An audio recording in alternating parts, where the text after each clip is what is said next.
A racial controversy involving a competing team at last weekend's World Championship barbecue cooking contest. Tonight, Memphis and May says it wasn't racial at all, but the group asked to leave was breaking the rules, says Memphis and May.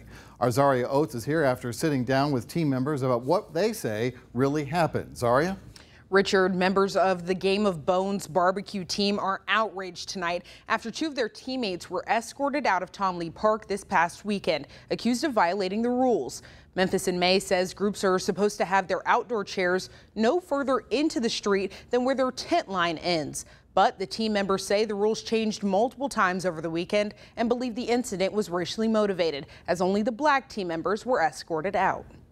The reason we were given was that due to an altercation with one of our team members, and I was standing there with them and I witnessed no altercation. Two other of our team members were asked to leave, and that's the video you saw. Was one of our team members who was not involved in the incident. He was not questioning the officers. He was not involved in kind of the dynamics of all of that, but they were singled out by the security officers and asked to leave the park. One of the people escorted out was Sir Gregory Thornton, a lifelong Memphian, pastor, and first-time contestant at the Memphis and May World Championship barbecue contest. When I was face-to-face with the officer, I began to feel so much anger.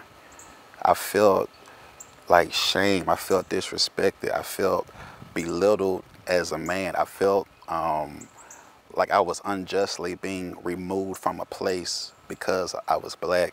Nothing like this have ever happened to us, but you can probably guess why. Lauren and Scott Reedy say they saw other contestants breaking the same rule, but were not escorted out. How can you go to a festival that's the thing we tout as a beautiful event to come see our city, and not everyone's welcome?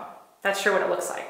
We also have had no communication about the incident from Memphis and May. They have not been interested in hearing our side of it or what happened.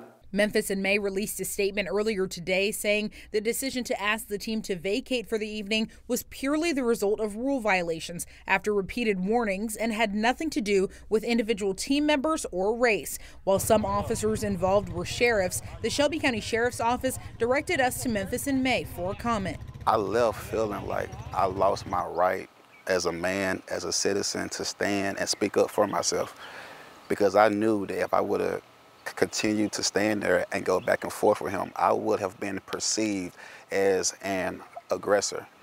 And we know how that often turns out for black men in America. Well, the team members say they want Memphis and May to issue them a public apology over the incident and a refund for the team cost for entering the park, competing in the contest, and having a tent set up. We're also waiting for further comment from Memphis and May about reimbursements and clarification on why only black team members were escorted out.